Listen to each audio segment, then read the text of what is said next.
Hello दोस्तों, STRIDE science classes में आपका स्वागत है। तो आज हम पढ़ने वाले हैं class 12 physics chapter 1 VBI 2 marks question. ये हमारा पार्ट 1 वीडियो होगा। हम लोग इसमें कौन कौन से क्वेश्चन को पढ़ने वाले हैं आइए जान लेते हैं। सबसे पहले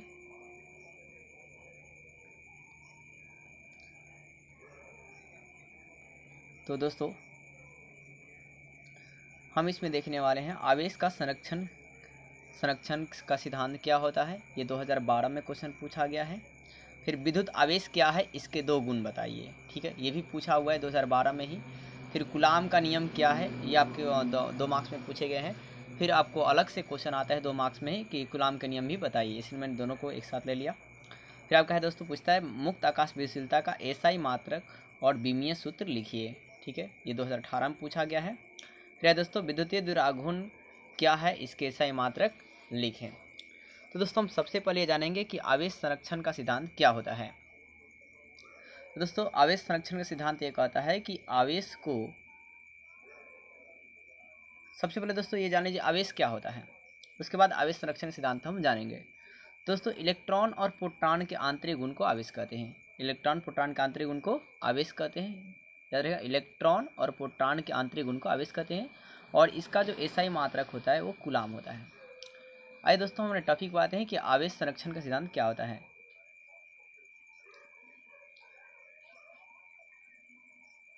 दोस्तों आवेश संरक्षण के सिद्धांत के अनुसार आवेश को न तो नष्ट किया जाएगा, न ही क्या किया जाएगा दोस्तों, नष्ट किया जाता है, और न ही निर्माण किया जाता है। आवेश को न तो नष्ट करते हैं, न ही निर्माण करते हैं, बल्कि एक पिंड से दूसरे पिंड में रूपांतरित करते हैं, या एक वस्तु से दूसरे वस्तु में रूपांतरित किया जाता है।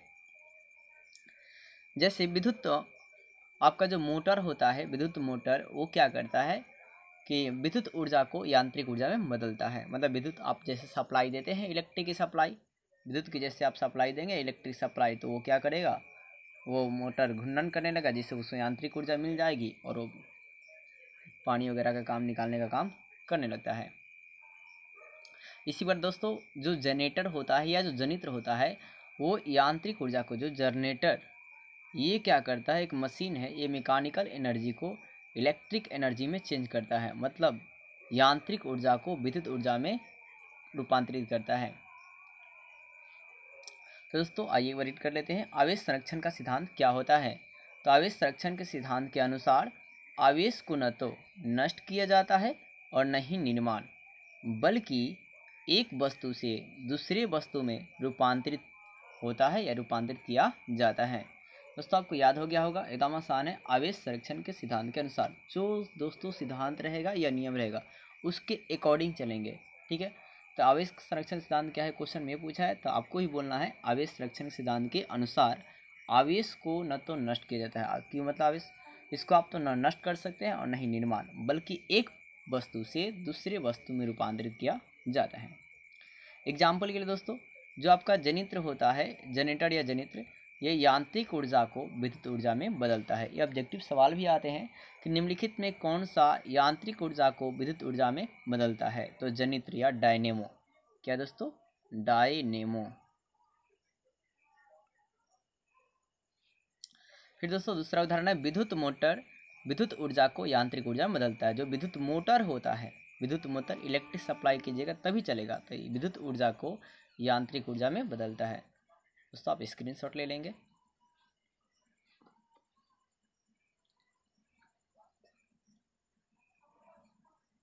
अब दोस्तों दूसरा हमारा क्वेश्चन है, कूलाम का नियम क्या है। सर दोस्तों आवेश क्या है, इसके दो गुण को बताइए। तो आइए दोस्तों हम जानते हैं आवेश क्या होता है। तो मैंने आपको बताया दोस्तों, इलेक्ट्रॉन और प्रोटॉन के जो आंतरिक गुण होता है उसे हम क्या बोलते हैं, आवेश कहते हैं। जो कोई मान लीजिए वायर है, उस वायर का जो इलेक्ट्रॉन और प्रोटॉन का जो आंतरिक गुण होगा उसे क्या कहेंगे दोस्तों, आवेश कहते हैं। अब दोस्तों है क्या, किसका एसआई मात्रक क्या होता है आवेश का, तो कूलाम होता है। एसआई मात्रक कूलाम होता है। और अन्य मात्रक होते हैं दोस्तों एम्पियर घंटा। और आवेश का अगर फार्मूला की बात किया जाए तो Q बराबर होता है IT। क्या होता है दोस्तों, Q बराबर IT। तो आपने क्या सुना दोस्तों कि आवेश किसे कहते हैं, इलेक्ट्रॉन प्रोटॉन के आंतरिक गुण को, इलेक्ट्रॉन और प्रोटॉन के आंतरिक गुण को आवेश कहते हैं। इसे Q से सूचित करते हैं और इसका एसआई मात्रक कूलम। इसका ऐसा मात्रा दोस्तों कूलाम, फार्मूला Q बराबर IT, और इसलिए इसका ऐसा मात्रा क्या हो गया एम्पियर घंटा। और इसके दो गुण की बात करें तो आवेश एक अदिश राशि है दोस्तों, कौन सी राशि है, अदिश राशि है। आवेश कौन सी राशि है, अदिश राशि है, ठीक है। और ये संरक्षित होता है। तो देखिए दोस्तों आवेश क्या है, इसके दो गुण लिखे। तो हमने बताया दोस्तों इलेक्ट्रॉन और प्रोटॉन के आंतरिक गुण को आवेश कहते हैं। आसान है दोस्तों, इलेक्ट्रॉन प्रोटॉन के आंतरिक गुण को आवेश कहते हैं। दो बार अगर मन से बोले आप तो याद हो जाएगा, इलेक्ट्रॉन प्रोटॉन के आंतरिक गुण को आवेश कहा जाता है। अब इसके दो गुण, अब है क्या कि ये कौन सी राशि है, तो एक अदिश राशि। कौन सी राशि दोस्तों, अदिश राशि। एक और बात याद रखिए दोस्तों कि कोई भी अदिश राशि होगा तो उसे हम लोग साधारण बीजगणित विधि से जोड़ते हैं। मतलब आवेश को अगर कैलकुलेट करना हो तो हम सिंपल अलजेब्रिक मेथड का इस्तेमाल करेंगे और उसे ऐड कर लेंगे। जैसे मान लीजिए कोई 10 कूलम आवेश है, फिर 20 कूलम आवेश है, तो दोनों कितना हो गया, तो 10 20 कितना 30 कूलम आवेश टोटल। और ये क्या दोस्तों संरक्षित होता है।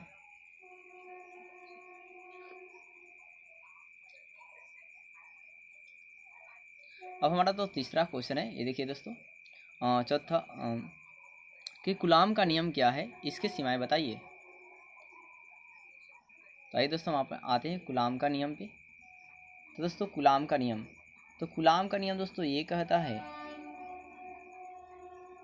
कि दो आवेशों के बीच, मान लीजिए दो आपके आवेश Q1 और पहले आप समझिए Q2 है, और इनके बीच लगने वाला जो बल है वो आपका F है। ये दो आवेश Q1 और क्या जी Q2 है, इनके बीच लगने वाला बल क्या है दोस्तों, F। तो कूलाम के नियम के अनुसार क्या होता है कि दो आवेशों के बीच लगने वाला बल इन्हीं दोनों आवेशों के, देखिए दोस्तों ये Q1 और ये Q2 मान लीजिए, इन्हीं दोनों आवेशों के गुणनफल के समानुपाती होता है, और दूरी के वर्ग के व्युत्क्रमानुपाती होता है। तो देखिए दोस्तों R मतलब क्या, R मतलब दूरी, स्क्वायर मतलब वर्ग, और 1/समथिंग जब भी रहेगा ना और ऐसा प्रोपोर्शनल का साइन रहेगा तो इसको हम लेंगे व्युत्क्रमानुपाती, मतलब इनडायरेक्टली प्रोपोर्शनल। कूलाम के नियम के अनुसार, अब देखिए दोस्तों कूलाम का नियम है तो कूलाम के नियम के अनुसार, ठीक है दोस्तों। ओम का नियम होगा तो ओम के नियम के अनुसार। तो कूलाम के नियम के अनुसार दो आवेशों के बीच लगने वाला बल उन्हीं दोनों आवेशों के गुणनफल के, देखिए इन्हीं दोनों आवेशों के गुणनफल के समानुपाती होता है, और दूरी के वर्ग के व्युत्क्रमानुपाती होता है। अर्थात आप लिख सकते हैं F समानुपाती Q1 Q2, और अर्थात F समानुपाती 1/r²। अब इन दोनों को, इसको समीकरण आप 1 मानेंगे, इसको आप 2 मानेंगे। देखिए दोनों में दोस्तों क्या है, F है, तो आप F को लिखेंगे, ठीक है दोस्तों। आप क्या करेंगे, F को लिखेंगे, समानुपाती तो समानुपाती चिन्ह डालेंगे, और Q1 में अगर 1 से गुना करेंगे क्या मिलेगा आपको Q1, और क्या मिलेगा Q2, अब बटा में R² है तो R²। एक बार दोस्तों ये कूलाम के ये जो समानुपाती चिन्ह हटाते हैं तो बराबर का चिन्ह और कांस्टेंट राशि लिखते हैं। क्या लिखते हैं दोस्तों, बराबर का चिन्ह और कांस्टेंट राशि लिखा जाता है। बराबर के चिन्ह करते कांस्टेंट राशि लिखते हैं, और यहाँ पे कूलाम के नियम के अनुसार कांस्टेंट राशि या तो आप K लिख सकते हैं, या आपको पता है तो 1/4πε0 लिख सकते हैं। क्या लिख सकते हैं दोस्तों, 1/4πε0, जिसका मान होता है 9 × 10⁹। आइए दोस्तों मैंने लिखा है कूलाम का नियम। कूलाम के नियम के अनुसार, या कूलाम के नियम जो भी रहेगा तो कूलाम के नियम के अनुसार, ऐसा ब्लैक पेन से डाल लीजिए। तो कूलाम के नियम के अनुसार दो आवेशों के बीच लगने वाला बल उन्हीं दोनों आवेशों के गुणनफल के समानुपाती होता है।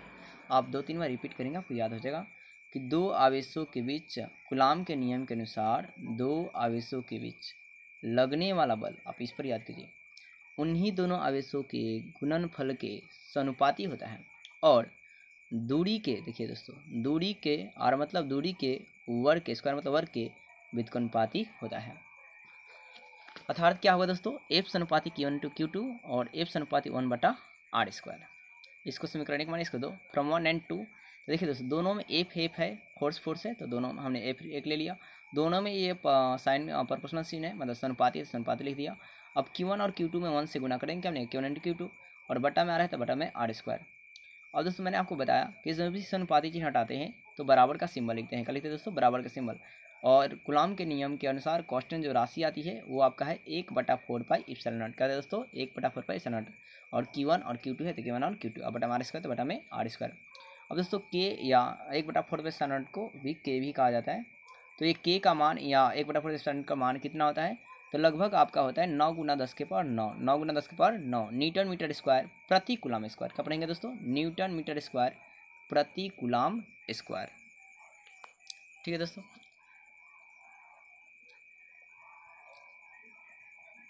अब आप स्क्रीनशॉट इसे कर सकते हैं। अब है दोस्तों हमारा 4 नंबर क्वेश्चन था कि एप्सिलॉन नॉट का मात्रक क्या होगा, इसका बीमा क्या होगा। तो दोस्तों इसको देख लेते हैं कि एप्सिलॉन नॉट का मात्रक और इसका बीमा क्या होता है, या मुक्त आकाश की विशिलता का मात्रक और विविधता क्या होता है। दोस्तों एप्सिलॉन नॉट को ही मुक्त आकाश या निर्वात में विशिलता या प्रवितांक कहा जाता है।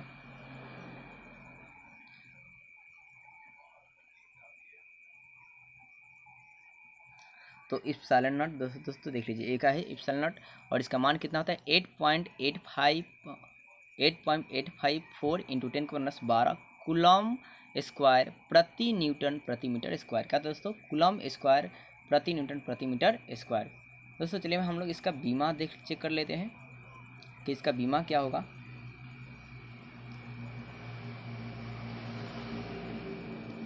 तो चलिए दोस्तों आपको मैं फिर से बताता हूँ। देखिए दोस्तों एप्सिलॉन नॉट, इसको क्या बोलते हैं, एप्सिलॉन नॉट पढ़ते हैं। एप्सिलॉन नॉट इसको आप हिंदी में निर्वात में विद्युतशीलता या परावैद्युतांक या आपेक्षिक विद्युतशीलता बोल सकते हैं।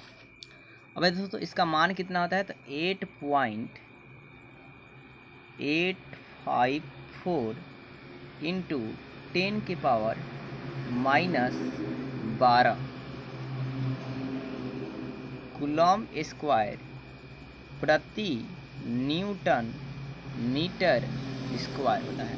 ठीक है दोस्तों, ये आपका एप्सिलॉन नॉट का मात्रक ये हो गया कि एप्सिलॉन नॉट का मान ये हो गया 8.854 इंटू 10⁻12 कूलम स्क्वायर प्रति न्यूटन मीटर स्क्वायर। तो आपसे कोई डायरेक्ट मात्रक ऑब्जेक्टिव पूछ ले कि एप्सिलॉन नॉट का मात्रक कितना होगा, तो कूलम स्क्वायर प्रति न्यूटन प्रति मीटर स्क्वायर। अब दोस्तों यहीं से आप इसका बीमा भी निकाल सकते हैं। देखिए कूलाम का बीमा दोस्तों याद रखिएगा, कूलाम का बीमा जो होता है वो IT होता है। कूलाम का बीमा क्या होता है दोस्तों, IT। कूलाम का बीमा दोस्तों IT। और न्यूटन का बीमा जो होता है वो होता है दोस्तों kg मीटर। कूलाम का अगर मात्रक आप चेंज करेंगे तो ml/t के /2 होता है। चलिए दोस्तों इसको थोड़ा क्लीन कर लेते हैं।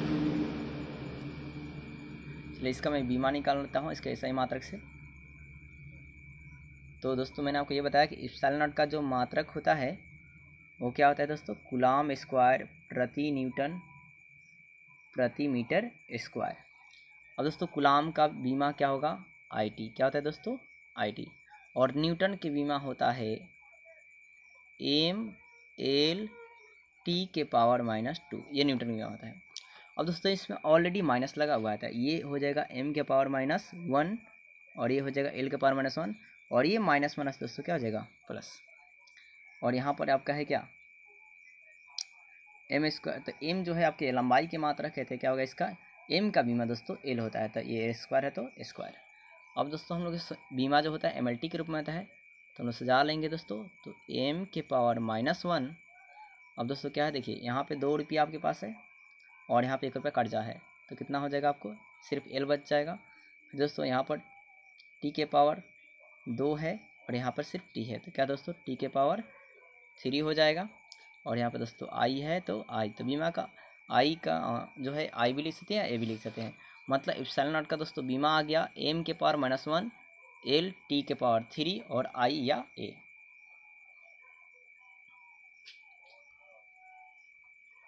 अब दोस्तों एक सवाल आता है कूलाम का नियम का सीमा क्या होता है। तो कूलाम के नियम के सीमा क्या होते हैं, तो कूलाम के नियम का जो सीमा होता है, सीमा जो है निम्नलिखित है, आप ऐसे ब्लैक पेन से लिखेंगे। तो कूलाम के नियम जो है केवल बिंदु आवेश के लिए सत्य होता है। क्या दोस्तों, बिंदु आवेश जो होंगे उन्हीं के लिए क्या होगा, सत्य होगा, पहला बात। दूसरी बात, ये अधिक दूरी के लिए सत्य नहीं होता है, मतलब बहुत ज़्यादा डिस्टेंस होगा उसके लिए सत्य नहीं है, और बहुत कम भी डिस्टेंस हो उसके लिए भी सत्य नहीं होता है। तो आपसे जब सीमा पूछे तो बस आप 2 सीमा लिख दीजिए, आपको 2 मार्क्स मिल जाएंगे। कूलाम के नियम बिंदु आवेश के लिए सत्य होता है, कूलाम के नियम कम दूरी के लिए सत्य नहीं होता है। दूसरा पॉइंट, तो कूलाम का नियम जो क्या है, पहला पॉइंट बिंदु आवेश के लिए सत्य नहीं होता है। दूसरा, ये अधिक दूरी के लिए सत्य नहीं होता है। दूसरा, यह नियम 10 के ⁻15 दूरी से 10 के ⁻15 मीटर से कम दूरी के लिए भी क्या सत्य नहीं होता है। और दोस्तों 10 के ⁻15 मीटर को फेमटो कहते हैं। क्या बोलते हैं दोस्तों, फेमटो। फिर क्योंकि अब क्यों नहीं होता है भाई साहब सत्य, क्योंकि 10 के ⁻15 मीटर से कम दूरियों पर नाभिकीय बल की प्रधानता के कारण ये अनुप्रयुक्त होता है। क्या दोस्तों, अनुप्रयुक्त होता है। और यह एक सार्वत्रिक नियम नहीं है। मतलब जो कूलाम नियम है ये गुरुत्वाकर्षण के जैसा सार्वत्रिक नियम दोस्तों नहीं है। तो कूलाम नियम की सीमा आपको क्या याद रखना है दोस्तों कि बिंदु आवेश के लिए सत्य होता है, अधिक दूरी के लिए बिंदु आवेश के लिए सत्य होता है, अधिक दूरी के लिए सत्य नहीं होगा दोस्तों। 10⁻15 मीटर की दूरी के लिए भी सत्य नहीं होता। बस आप 3 बात लिखेंगे, आप 2 मार्क्स मिल जाएंगे। अब दोस्तों हमारा है विद्युत द्विध्रुव घूर्णन। क्या दोस्तों? विद्युत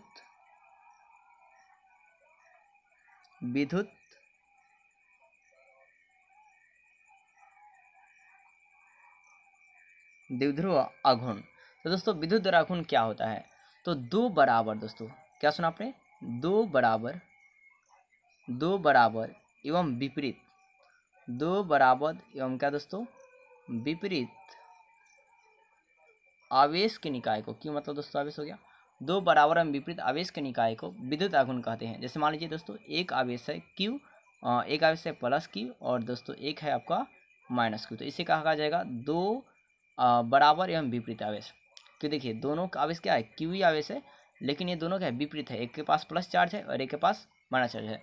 तो दो बराबर एवं विपरीत आवेश के निकाय को विद्युत द्विध्रुव आघूर्ण कहते हैं, जिनके बीच की दूरी अगर पूछी जाए तो अल्प होती है। जिनके बीच की दूरी यहाँ क्या होती है?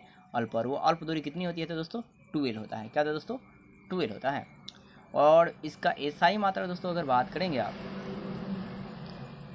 डिफिनीशन तो आपको याद हो गया, दो बराबर एवं, क्या सुना आपने? दो बराबर एवं विपरीत आवेश को निकाय को, मतलब एक प्लस आवेश और एक क्या दोस्तों? माइनस आवेश। तो दो बराबर एवं विपरीत आवेश के निकाय को विद्युत द्विध्रुव आघूर्ण कहते हैं, जिनके बीच की दूरी अल्प होती है। ठीक है दोस्तों। अब इसका ऐसा ही मात्रा क्या होता है? याद रखिएगा कूलॉमीटर। इसका ऐसा ही मात्रा दोस्तों क्या होता है? कूलॉमीटर। और इसका बीमा पूछेगा तो कूलाम का बीमा मैंने अभी बताया IT, कूलाम का बीमा IT और M का बीमा दोस्तों L। तो अगर आप इससे मतलब क्या होगा बीमा आपको ITL। अगर आप इसे सजा के लिखेंगे तो जो बीमा नहीं रहता है उसका पावर 0 होता है, और किसी राशि पावर 0 मतलब उसका मान 1 होता है। 1 से मल्टीपल करेगा कोई फर्क नहीं पड़ेगा। तो M के पावर 0, L, T और क्या है दोस्तों? I। और इसका सूत्र क्या होता है दोस्तों? P बराबर Q इंटू 12 होता है। क्या दोस्तों? Q इंटू 12 होता है, जहाँ 12 क्या है? अल्प लंबाई। देखिए दोस्तों विद्युत द्विध्रुव आघूर्ण क्या है, इसका एसआई मात्रक लिखिए, पेपर में पूछा था। तो दो बराबर एवं विपरीत आवेश के निकाय को विद्युत द्विध्रुव आघूर्ण कहते हैं। तो दो बराबर एवं विपरीत आवेश के निकाय को विद्युत द्विध्रुव आघूर्ण कहते हैं। इसे P से सूचित करते हैं दोस्तों, इसे P से सूचित किया जाता है। और अर्थात P बराबर क्या दोस्तों? Q इंटू 12, जहाँ Q क्या है आपका? आवेश है और 12 क्या है दोस्तों? अल्प लंबाई है। दो आवेशों की अल्प लंबाई है। और इसका एसआई मात्रा क्या होगा? तो कूलाम मीटर होता है। इसका सिंबल क्या दोस्तों? CM। क्या होगा दोस्तों? CM होता है। ये एसआई मात्रक हम लोग फार्मूला से ही बना लेंगे। आवेश का मात्रा क्या हो गया दोस्तों? कूलाम। और किसी भी संख्या या ट्रिगोनोमेट्रिक मान का एसआई मात्रक नहीं होता है। एल क्या है दोस्तों? लंबाई। तो लंबाई का मात्रा क्या होता है दोस्तों? मीटर। इसलिए क्या होगा दोस्तों? Coulomb meter. और यहाँ सामने बीमा बताया दोस्तों, किसके बीमा क्या होगा दोस्तों? तो ITL। क्या दोस्तों? ITL सजा के लिखेंगे। M के पावर 0, L, IT। तो दोस्तों अगर वीडियो आपको अच्छी लगी हो तो वीडियो को लाइक और सब्सक्राइब जरूर करें और ज़्यादा से ज़्यादा शेयर करें, ताकि मतलब आप लोगों के लिए फ्री वीडियो को प्रोवाइड किया जाए। और ये बहुत मस्ट इंपॉर्टेंट सवाल है, और इस तरह के मस्ट इंपॉर्टेंट सवाल को और भी बनाया जाएगा अगर आप वीडियो को ज़्यादा से ज़्यादा शेयर करते हैं तो, और लाइक करते हैं तो, और साथ ही साथ कमेंट करना भी ना भूलिए। आखिरी में दोस्तों मैं आपसे एक बात करना चाहता हूँ, आप हमारे साथ दीजिए, हम आपका साथ देंगे। जय हिंद, जय भारत।